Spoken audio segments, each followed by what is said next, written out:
Yes, hello and welcome to Release the Creative, your favorite show about creativity, cognition, and this week building your brand with the power of no. The power of no. The power of no. Sounds like a good movie tagline.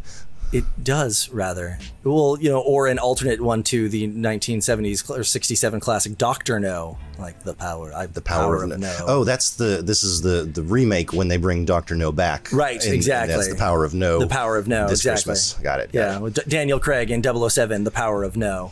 I like it. For the record, I'd see that movie. I will say, completely off the topic, I want you to rank bonds for me for real quick. Rank your bonds. People? Yes. Oh boy. I don't know. That's kind of what mood you're in. I mean, I will say I am a big Daniel Craig fan. Interesting. Okay. But I'm not going to say he's best. Okay. In a certain way, you just have to go with Connery was the classic. Sean Connery is Bond. Screw that. Yeah. And then past that, it's like, well, I grew up with Bronson, and and so he's my childhood Bond, sure. And that's the order I'd go in, maybe, but not really strong. They're all. Yeah, I loved. I mean, obviously, Sean Connery is Sean Connery. Roger Moore had brought a certain quirkiness to it, and he's fine. I don't love him, but he's great. Pierce Brosnan, I consider to be the best Bond in the worst films. That's very fair. The Pierce Brosnan Bond films are gosh awful, but I don't think that's his fault. I think that he's the best Bond ever, but he was given really bad scripts. I think the exact opposite of Daniel Craig. Daniel Craig is the worst Bond ever, but his movies are some of the best. They are just not Bond movies. It's like if they took the Bourne Ultimatum and called it Bourne Ultimatum starring James Bond. I'm like, it's not a Bond movie. Daniel Craig is not James Bond. He's a badass spy who kicks ass, but he's not Bond, and I will die on this hill. I saw a Reddit post the other day that said what they want for the next Bond is to not announce who it is, cast 8 A-list celebrities in it, and the whole thing is he's undercover, so who is it? And they're all A-list celebrities. So it's like Ocean's 11 or whatever, So throughout even in the movie, you don't know which one James Bond is? Yeah, until the end. You find out who it finally was. He's undercover. It's one of these guys, but they're all famous actors, and it could be any one of them. They want to make a Clue Bond movie. Yes, a Clue Bond movie. And then I think the person who came up with it, or maybe the top comment, decided that at the end it reveals that Bond is Leslie Jones, which would be oh geez, but she's already a Bond girl. No, so this is the woman from Ghostbusters, the SNL lady. Leslie Jones. Yes, I was getting her confused with another Grace Jones. Okay. Who is also a very enormous, very gorgeous black woman who is a Bond girl. The point is you could have a lot of fun with this movie. You could. For the record, I didn't know that until right now. I still say Idris Elba. Thank you very much. No, but this wasn't intentional, but this actually kind of leads into, Pierce Brosnan left the 007 brand very angry. He left saying let's do X, Y, and Z. He wanted to make it sexier, and Bond has never made more than a PG-13. And Pierce Brosnan was like, so wait, I can shoot 1,000 people in the head, murder a bunch of people, but you show one nipple and that's the line. and the branding, the studios were like, yes, that's the line. Yeah. You also can't say X, Y, or Z either. These are family films. He's like, these are not, and they had this big thing of the brand of what the Bond that Pierce Brosnan wanted to be was not the Bond that the Ian Fleming estate and the Broccoli family. Is it the Broccoli? Yeah. That's not the Bond they wanted. They're fine with megalomaniacs and murdering millions, but that's their thing. That's their thing. No adverse sexuality. I mean, Bond is clearly a sexy, but no holy crap, sex scenes, and absolutely no horrific language. These are PG-13 family films. And that is why that film ended. It was because it was about. I mean, that's why Pierce Brosnan left Bond. Is that he wanted Bond to be his Bond, but there was a greater brand. Now we could debate all day long that if they'd gone Pierce Brosnan ways, the movies would have gotten just so much better. But Bond has a brand. Likewise, in a very similar story, Sacha Baron Cohen was originally cast to be Freddie Mercury in the Bohemian Rhapsody movie. Yeah, and he left, and it went to Rami Malek, who crushed it and did really, really well. But he left because Sacha Baron Cohen really felt that the brand of this movie should be about Freddie Mercury's sexuality, Freddie Mercury's life. Yeah. And Brian May, who's on the movie and still very much alive, was like, hey, look, he was my friend, and I that's fine, but we want to tell a story about the band, and we want to tell a story about our journey. And they had different movies in mind. And that's a good movie. And so Sacha Baron Cohen left because he was like, well, you guys are going to screw this up. You're not making the right movie. And Brian May was like, you just want to make a different movie than us.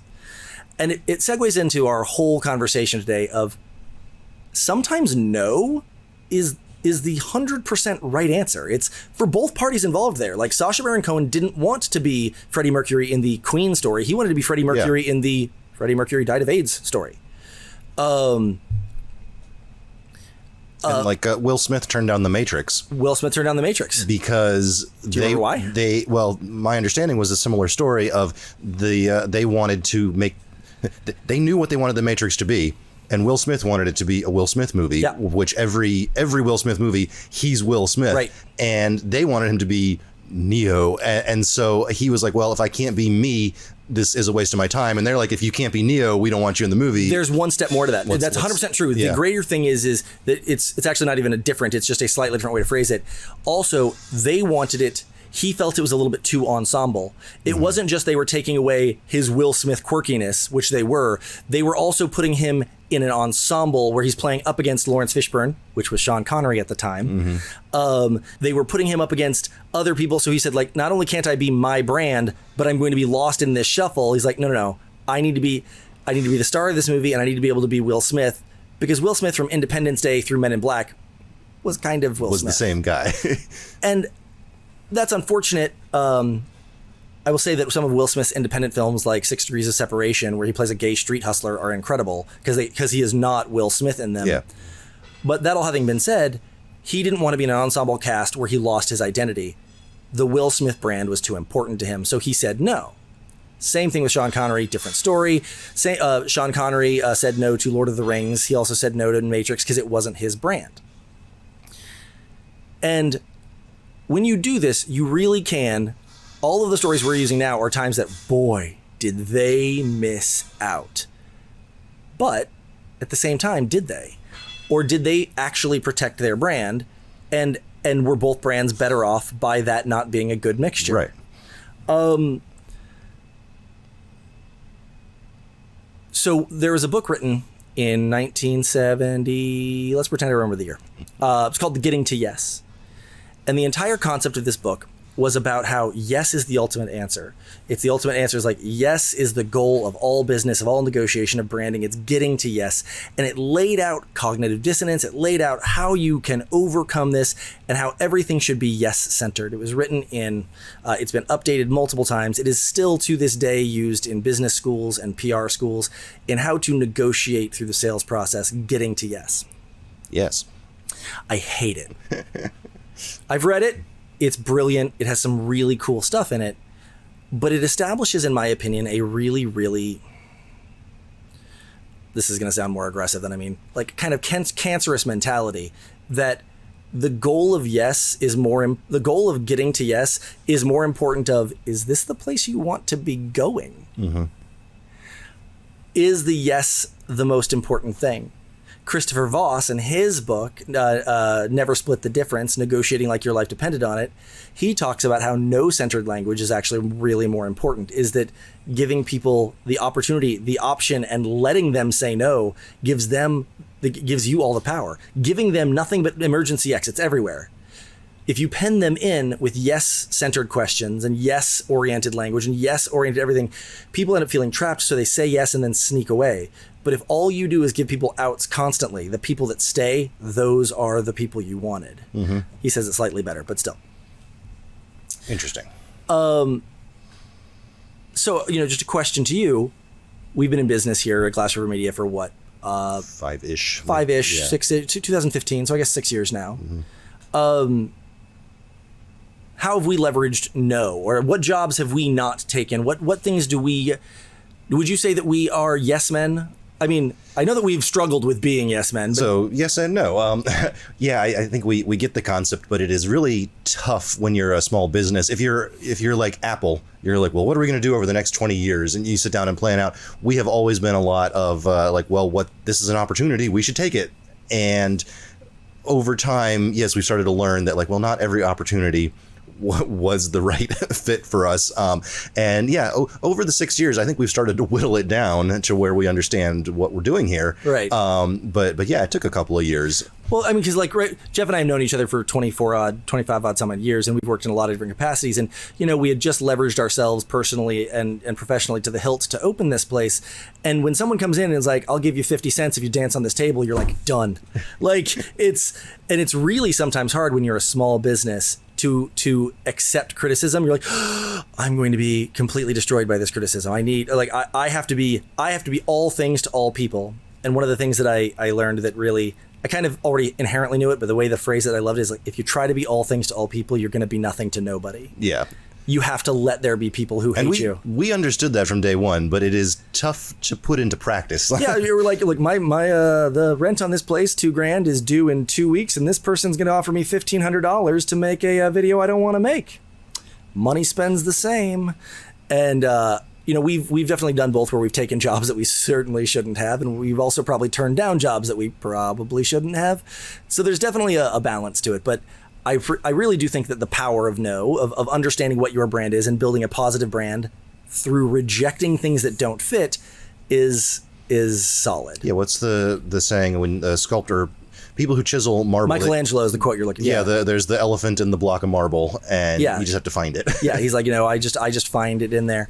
My last little anecdote, we had a whole podcast about this a few months ago, the celery test. Mm-hmm. And so that'll be my last thing I say before we bring on our guest for the day, is the celery test really fast is that you'll hear a lot of, and again, I go into way more detail in the episode called The Celery Test, but there's all these people that say, here's what you need for business. Here's what you need for business. Read this book, Malcolm Gladwell, you know, Brene Brown, Simon Sinek, Vanessa Van Edwards, Chris Voss. You're all welcome for the shout out. I've read all of your books. They're incredible. But lots of them are very contradictory. They're like, do this, do that. And so a small business person who's like entrepreneurial is like, here's what I need to do and here's what I need to do. And Simon Sinek, in his book, The Start With Why, he talks about the celery test, where he talks about that exact concept of people are giving you all these answers and they're giving you all this different stuff. And they say, imagine you're going to the grocery store and you've just picked up all the items people have talked about. And you pick up, you know, ice cream, you know, sweetened condensed milk, you know, marshmallows, chocolate sauce, and celery. And you're walking arms full and you're checking out. Nobody looking over can figure out what the heck you are making. They're like, I got it, and then the celery confuses me. And it's not that celery isn't wonderful. It's not that celery isn't healthy. It's not that celery isn't a great, wonderful snack. It's that celery for this brand, for this shopping cart, didn't make sense. So it isn't that we should reject things that are bad and accept things that are good. There are a lot of things that are really good that don't make sense in your shopping cart. They don't make sense for your business. And so with that in mind, I want to take a minute to introduce our guest speaker for the day. His name is Mason Atlas. He owns the Hive SLC. He owns the Hive SLC in, Salt Lake City, Utah. It's a really cool tattoo shop that I've personally gotten my tattoo at. But he also has a very different view in just what he's building. And I'm going to let him talk a little bit about that as well. And about this an experience with saying no that he ran into recently. Mason, how are you doing today? Great, guys. It's good to be on. I appreciate you taking the time. Absolutely. So you were talking recently about a 1-star review kind of situation. Tell me a little bit about that. It was surprising. We get a lot of email inquiries. We have a little bit where we thread some people out. We make them answer some questions. You know, if you want to get something done right away, then maybe that process is too much. And then once somebody fills it out, they kind of have to send in some pictures, and then we look at what they want to do, and we read over their requests. Some people don't put a lot in there, so we have to email them a couple times. So I'm emailing this person back because I'm not really clear on what needs to happen with what he's looking to do.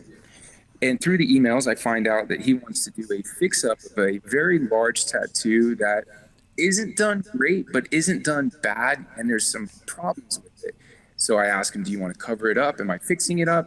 He more or less just wants to add background to it because he wants to take away from the foreground image that doesn't look great. And to me, that was a little bit backwards. The background would be the main subject matter and would be confusing why there was this pinup in the foreground that didn't look as cohesive as the background. Through the series of questions, he says he wants to either cover it all up or fix it up, doesn't care, just wants the background. And I wrote back to him, I'm like, I don't think we have somebody that specializes well enough to do what you're looking for at the shop. And I want to apologize because I can't think of anyone else in town that I really think can do this well for you. My idea is I don't ever want to turn anyone away without giving them an opportunity to find a solution elsewhere with somebody that I trust. And this is one of the first times that I didn't have an answer for who could possibly do it. Thought everything went well, email sent, and then all of a sudden I get a notification from Google that we got a 1-star review from this person. And he said that we completely turned down his idea, that we wouldn't even meet with him, that we wouldn't do a consult. And it must be nice to have a business that can just turn people away. Obviously it's written, so I might be reading it with a certain type of emotion to it because It's my business and I feel like that's the way he was saying it. He might have been saying it in a really joyful way, but he gave us a 1-star review, and we tried to do the best for you to put you with the best people and also make sure that you knew that you weren't going to get the best from us because that wasn't what we do specifically. But it didn't matter to him. And my fear was that like turning people away can have an adverse effect on my business. And this Google review was kind of a sign that that might be true. So I reached out to you and asked if you had any experience in this and what your thoughts were. That's kind of where we're here today. No, absolutely. So out of curiosity, just up front, any regrets up to this moment? Like, walk me through that from the emotional response of you saw the Google, the first up through now. Are you thinking like, man, maybe I should have just done it? Maybe I should have just given the guy the tattoo, even though it wouldn't have been as good. Like, where are you on how do you feel about what you did? When I wrote it, I wouldn't have written what I did if I didn't feel sincere. And my goal and my purpose and principle of the shop that we have is whether we're doing the tattoo or someone else, I want everybody to get what it is that they want done by the person who really wants to do it. So if our shop's doing it, great. If we send you to another shop, we want to make sure that that shop represents us and represents themselves really well so that that person gets the appropriate tattoo. So when I sent that email, I was sincere. I knew that we couldn't do the job that he was looking for. And I think the only thing I was debating is maybe I could have spent more time explaining it, but I also don't want to spend most of my day telling people no that the project doesn't work. So I'm trying to whittle down the appropriate words that are respectful, but also full, so that I can move on and get people who do want to get tattooed us and the artists who do want to do those tattoos working together. And so I don't feel bad about it. And the conclusion of the story, which we can go into later, I like the outcome that we have right now with it. I'm proud of the way that we handled it as a shop. And I don't mind that review was out there. Honestly, I wanted to print it up and put it in a frame and share it and let people know like, hey, we're going to get looked at a certain way. And our sincere message is that we wanted the right thing to happen for this person, regardless of money. So first, the idea of framing the bad review and hanging in the shop, I think might be do that. Absolutely do that. Because I actually think this is a really positive story. And again, this isn't just because I like, kicking around trolls. I don't think this guy was a troll. I'm just saying that I think that this is probably one of the greater branding stories on this scale we've heard specifically is that I, as a person who have gone to your shop, and I'm already talking to one of your other artists, I was like, hey, when I'm done with Mason, you and I are working together, Michelle. And like the fact that, you and I worked on my tattoo and what it should or shouldn't be. And the fact that you're willing to say, hey, I like money and money spends well, but I can't be what you're looking for. That makes me trust. That I think is going to build a far stronger brand and build a far more community affinity to you because, Mason's not going to BS you and just work for your money. He's in it in the Hive is about the best product. And if they can't provide it, they'll tell you that. That's a positive interaction all the way around. So yes, print that review. Well, here's the problem. He changed it to a 4-star review after we commented on it. And we were respectful and we said, hey, listen, we're trying to make sure again that you get the best possible outcome for what you're searching for, and a 1-star review on a small business I don't think was appropriate. I give the link or whatever for the review if people even care, but they can just Google and see it's a 4-star review, and you can see our comment on it. And I think I was more upset that he changed it to a 4-star than keeping it at the 1. Like, be committed to what you feel, especially when it affects a business. Like, if all of a sudden you change it to a 4-star, why did you review us at all? Just why'd you put the time and effort into this whole kind of like, I don't know, cat and mouse game, this tennis match back and forth? So we can't print it now because it's a 4-star review instead of a 1. We should check the Wayback Machine and see if it's still archived. It probably isn't. It was probably not fast enough, but we should check, because I like that idea. So talk to me a little about, you and I have had many conversations about this, but for the listeners and the viewers that are new to, you kind of have a different approach to tattoo shop mentality in general. You aren't just again, I haven't talked to too many tattoo shop owners, but like, from my understanding and my little bit of research, talking to you, you want the Hive to be a little bit bigger and different than just, your standard tattoo shop. And I'd like you to kind of explain and talk to me about that.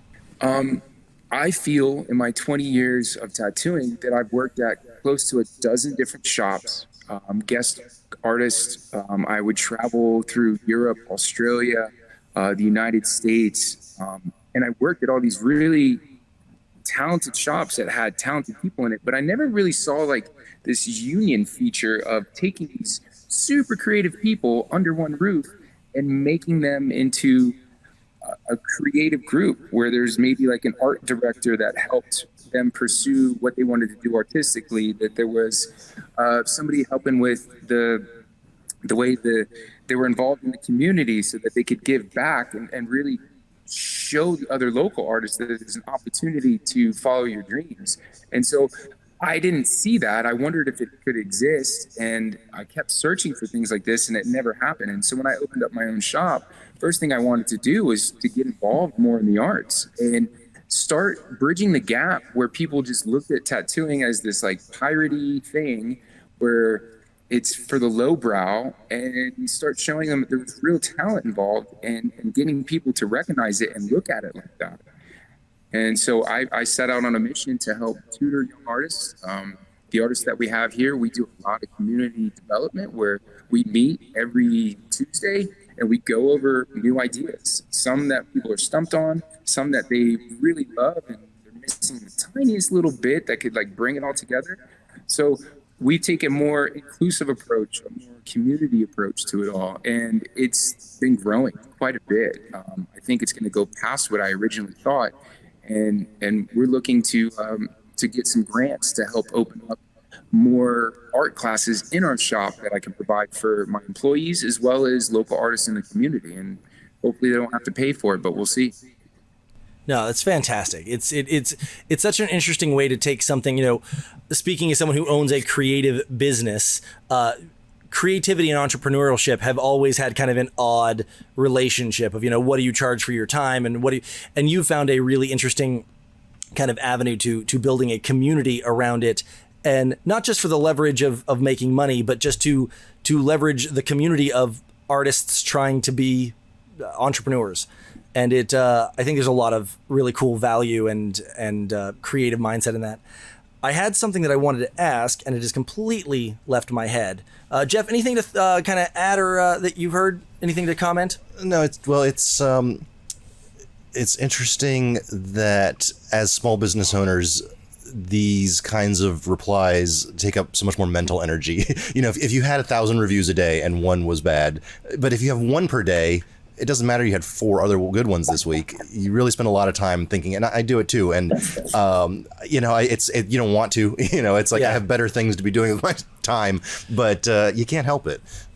No, absolutely, absolutely. So that's been one of the problems, is that now I'm trying to figure out, like, how much time do I need to spend on this? Like, what does it need to say? And I reached out to some other tattoo shop owners and tried to get what's going on around their area and see what's, I don't know how they solve this problem. And currently, and it's a good thing, I think, is that a lot of shops are really, really busy, and they also are having to tell people no. And we spoke about it, and we're trying to figure out, like, do we really need to answer every email? Could we set up a fence beforehand that kind of answers some questions, or maybe pushes people away without us having to do I don't know, the person to person email aspect of it all. Would that upset clients? Would you close doors on opportunities that you shouldn't have? And that's the debate right now, for me at least. If I were to weigh in on that with my don't get a vote mentality, I would say a couple things to that. First, I would say that there are, when I was researching my tattoo, there were a bunch of people that I either reach out to them on Instagram or on whatever, and I got absolutely no response, and that did absolutely bristle me a little bit. I was like, I don't care if the answer is no, but like that I wasn't worth your like, hey, I'm sorry, my books are closed, or hey, I'm just booked out for 3 years here. Like, there's 100 different ways.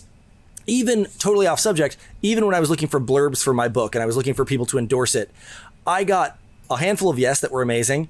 But I got thousands that never, not thousands, I got hundreds of people that just never responded to the email. And I will say that Adam Grant, who I love and adore and think he's just amazing, I really respect that Adam Grant and Tony Hsieh, founder of Zappos, Adam Grant, a huge author, and Guy Kawasaki, former Apple engineer who's now a huge entrepreneur. All three of these people responded to me and to very politely tell me to F off. And again, they were very polite about it. They're like, hey, no, I'm sorry, this isn't something. Oh, and oh my gosh, one of my heroes, Scott Galloway, he's a marketing professor at Columbia, and I love him. And these four gentlemen took the time to reach out to me to say, nope, won't do it. Like, and I will say that hurt my feelings way less, like, than just not responding back. It's like Leonard or Sheldon from Big Bang Theory having his autograph, which is his restraining order. Like, I have a restraining order with their autograph on it. Right now, my mother's getting a porch put on the back of her house, like an enclosed, screened-in porch. This is going to be like a $50,000 project. Cool. And they've picked the vendors, but the contractors hasn't started yet. But all through the spring, she was shopping and talking to a lot of people, and half of them just didn't respond. And of the ones that did, there was two that she spent a lot of time talking to, and the one she went with, and the other one who basically, like, they kind of felt they were too good for this project or something, but they were trying to let my mom come to that conclusion. They had like 3 meetings where it was like they were just dissuading her and like, well, you probably don't want to do this. Or they were just sort of negative about everything. Sure. And eventually she stopped, calling back, sure, which was kind of clearly what they were going for, because they didn't want this job. If they had just said no the first phone call, it would have saved everyone a lot of time. Well, and also to that point, like, every person I just mentioned, Scott Galloway, Tony Hsieh, all of them, I reached back out later. Like, after the book came out, they had said no to me. So and I guess you could argue that, so that's why they shouldn't have, but like, saying no politely empowered me to still feel like, hey, they're willing to talk to me about this. Whereas the people that, they are a good business person, they understand, they said no to protect themselves. And they said that. They're like, this really isn't something that will work with my brand right now. No, thank you. Whereas other people's like, what kind of uppity jackass are you? Can't like write a quick email. I've definitely recommended businesses to people that I haven't hired because I said, I called them for A, and they said they don't do A, but they did say they do B, and you want B. Right. So go ahead. That happens. So to that point, Mason, I would say weeding them out to where you're never talking to them at all, or at least sending an email. I wouldn't do that, but I recognize that's a solid. But the thing that I would say with you guys, specifically you, is I would write up both on a graphic and make it really cool language, right on your fill out this application, fill out your thing, fill out a really cool, write it well, workshop it and have it say the power of no, or we may say no, and then go, we at the Hive care so much about tattooing and about your tattoo and about your experience that if we don't think that we can do what you're asking for correctly or well or on the time frame, we are going to say no, not because we don't like you or your idea, but because we do. I think if you have a disclaimer that is cool and graphic and interesting up front, that is quick and bite-sized, that kind of gets in the way of it and says, hey, just because you're filling this out, this isn't Starbucks. You're not giving us your name and your order. I wouldn't say this isn't Starbucks, but like, you go in and you say, hey, Top, we may say no, or we might not be able to work with you, and just explain, we care so much about our work that if we don't think we're the right fit, we're going to send you elsewhere. That's nothing against you or your business. It's just us knowing that tattoos are deeply personal, and we take them seriously, and we don't want to be we want to be a good part of your story and not a part of not meeting your expectations. There's 100 ways to write that, but I think that that'd be a really solid, if I got there and I saw that, it was like, now I have a cognitive, like there's a barrier to entry. People love a good barrier to entry. Now you're auditioning your tattoo. You're not just like booking an appointment. Here's what they're going to do. You're now auditioning, and that makes it exclusive. That makes it interesting. That makes it worth a little bit more. You're like, oh, I'm not just filling out the check cards of what I'm going to get. I'm auditioning my idea and my concept for these experts. And if anything, I think that's going to build your brand, especially this brand of community artists that you're trying to establish. I mean, I can't imagine there being a negative fallback, other than there will be people that you don't want to work with saying, well, screw those guys. They were people you didn't want to work with. So I think creating that audition mentality, this, hey, submit your ideas. We might say no. It might not be what we're looking for. I think that establishes and fixes kind of all problems at once, or could, depending on how you did it. I think what we're getting to here is the anatomy of a transition. When we first opened up, we had to kind of be a little more open. And so we didn't have that barrier, that cost of entry where people had to audition. And I think now that we are getting busier, and I think tattoo shops overall are busier, that this moment that we're talking about right now is this transition into that. And I think we're kind of exploring the best way to transition into that without losing, let's say, clients and losing fans or followers. So I think maybe that's more so what we're talking about, because we live in a life of abundance right now. There is no scarcity. I don't have to do everything. Like, our shop is becoming very well known, and everybody's very busy. So maybe that's what we're talking about. And I think you're right. It's just adding a small moat to our village as our village is starting to boom. Well, no, and I won't promote him in particular, because again, you're currently my tattoo artist, and I want to helping promote you. But there's this other tattoo artist that I have, before I'd ever even met or heard of you, that I just fell in love with his work. And I will say, he's in Colorado, and getting to work with him is a pain in the butt. There's a long wait. It's super expensive. The deposit is high. And I will say that getting to work with that he's established himself in this realm of getting to work with him is a treat. So you should that. Getting a no isn't a bad thing. Getting a no is probably what's going to happen. It's getting the yes. It's an audition to get to work with him. And I think that specifically in your industry that is already in a creative mind frame, establishing that they picked me, like, this guy's an artist and this is a commissioned art piece. This isn't I got a tattoo. This is I got a commissioned art piece of something very personal to me. And once you build and you transition into that, not scarcity, but that, dang it, there's another word, elite, the status, make it almost like, hey, my tattoo is a Mason original. I think that there is absolutely an air of that in the tattoo industry. And I think you guys are kind of on the level of being able to do that because of this community of high quality that you have begun to establish.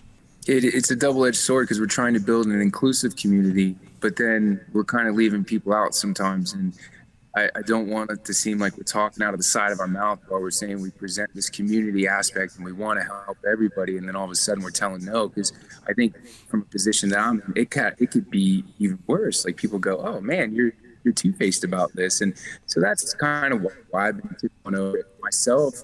I've told plenty of people no as far as the work I want to take it as a shop. I'm having to do it as a shop now. And knowing that we have so many options as artists, it's been a little bit more difficult to navigate the wording. But like I said, I think we're doing really good things just talking about it like this. I'm also really curious, like, what other people might feel, and if they dealt with it. Because we talk about building businesses and being a young, small business that's growing. You want all of this. And now here we are telling people no and turning it away. It almost seems like it's backwards from what we thought we needed to do to begin with. I won't lay them all out right here, in the open for today, but I actually just because of and during this phone call have a few ideas for you that I think that we'll talk about offline, because I have a few ideas, because I get that. We were the exact same. When we first opened up, I was all about like, we'll spread your message. No message is not important. We'll help you. And all of a sudden, as we needed to start pricing ourselves higher, we started pricing ourselves higher. We are not the most expensive pony in town, but we are nowhere near the cheapest. We're above average, but below elite. And that started pricing out people that I wanted to work with, and we kind of came up with a way that we could have our cake and eat it too, that I think might work for you as well. Because I hear that you never want to be turning away your audience, and you never want to be turning away your tribe. And there's so many people that are like sales oriented. They're like, if they can't afford it, that's not your customer. But it might be. They might be the right psychographic. They might be the right the right mentality. They're just not the right consumer at the moment. And there's a way to foster that consumer up into your price range, up into what you're more wanting to do. And I think that that's where you guys could really strive and thrive. I agree. So in semi kind of conclusion, what's next? Like you talked about you're building these things. What is the thing that you're promoting right now? I know you have this kind of artist workshop kind of going on right now. If all of a sudden you had the time and the funding and everything, and you could wave a wand for the next stage, what's the next stage for the Hive? Man, it's something I think about every day. So it's like you asking it is like, I don't know, puppy getting let out of the cage. I'm excited, so I'll try not to spend too many words on it. We're doing this program right now where I've asked local artists, and we got about, I'll give you a quick history. Last year we did it really quickly, put it out on Instagram and said, anybody who thinks they want to become a tattoo artist, please click this link and apply. We got about 25 applications. I wanted to be very inclusive and ended up taking 22 people. We did an 8-week course where every Sunday we would meet and have a seminar presented by other artists in the community, not just tattoo artists. And through that 8-week process, we whittled it down to 15. And then we had a gallery show. And at the end of the gallery show, I picked an artist that was involved to become my new junior at the shop, where I would teach them how to tattoo. Last year, I ended up picking 2, and they are amazing because it was so hard to decide. This year, we changed it, and I did an open casting again. We got close to 50 applications of local artists around the Salt Lake City area and Utah. And I decided to pick the very best out of that. And so I changed my inclusivity to more of an exclusive aspect and picked 10. So now we have 10 artists that are going through this 8-week program. We're at week number 4.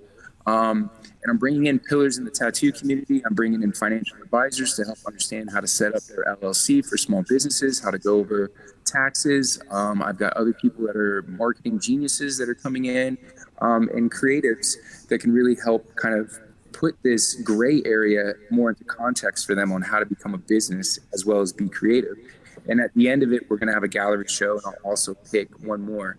I think my magic wand that I would wave over this is to be able to do this consistently one time a year while adding in these seminars that I give to other artists in the area that aren't a part of the program, to give more assets to those that want to challenge themselves and become a part of the creative fields. I think we need more of them in design and programming and gaming and all of that. There shouldn't be a difficulty of getting through the old mindset of you'll never make money as an artist. You'll never make money as an artist. Our family, our teachers, our whole life. And so I'm trying to dispel that myth and give them a real possibility to it. So maybe the wand could give me more time, maybe some more resources, a good lawyer to help me strategize all this. I don't know. Awesome. Well, Mason, thank you so much for taking some of your morning this morning. I love the question. I love your goals. I love the things you're working on. I think, having a kid that went through film school that now owns a media agency, I never knew I was going to be here. And I had to, the lessons that I learned along the way were very hard earned, from I'm going to be a creative to I'm going to be an entrepreneur. So I think that kind of the way that you are establishing this community of entrepreneur artists is it's a valid and valuable thing, because no one ever taught me that I was supposed to have to make money off my art. I mean, it was mentioned once or twice, but I wasn't listening. So thank you so much for coming in. Jeff, any closing words, wisdom, thoughts? Closing words of wisdom. No, just for anyone watching, we've been off the podcast for a month or two, and this is kind of the beginning of season 3. So Mason has been here to help us kick this off, and we're going to keep coming back every week and trying to answer people's questions like this. Yeah, a little bit, before it was just me and you kind of talking, and then we went into kind of a different format, but now I really like this. Mason, what did you think? Good experience, good fun coming on? Oh man, with you guys, it's always a good experience, and you're doing such wonderful things, and you've got such a great resource of information. So I appreciate you being a part of it, and I learned so much from you guys, and it actually challenges me to go out and do my own research and make sure that I've got all my facts straight, and so that I can ask you guys the better questions. So thank you so much. Hey, awesome. Thank you so much. As always, guys, this is Release the Creative, your favorite show about creativity, cognition, and this week, the power of saying no. And we will see you all next week. Yeah, we will see you soon. Bye. Bye. Thanks for joining us here at Release the Creative. Kirk here would never say it to your face, but he thinks you should like and subscribe to us on YouTube. And Jeff is far too shy to admit it, but he thinks you should subscribe to us on your favorite podcast reader. Yeah? Well, you're the one who's always saying that everyone should give us 5 stars on Apple Podcasts. Why do you have to make everything so difficult?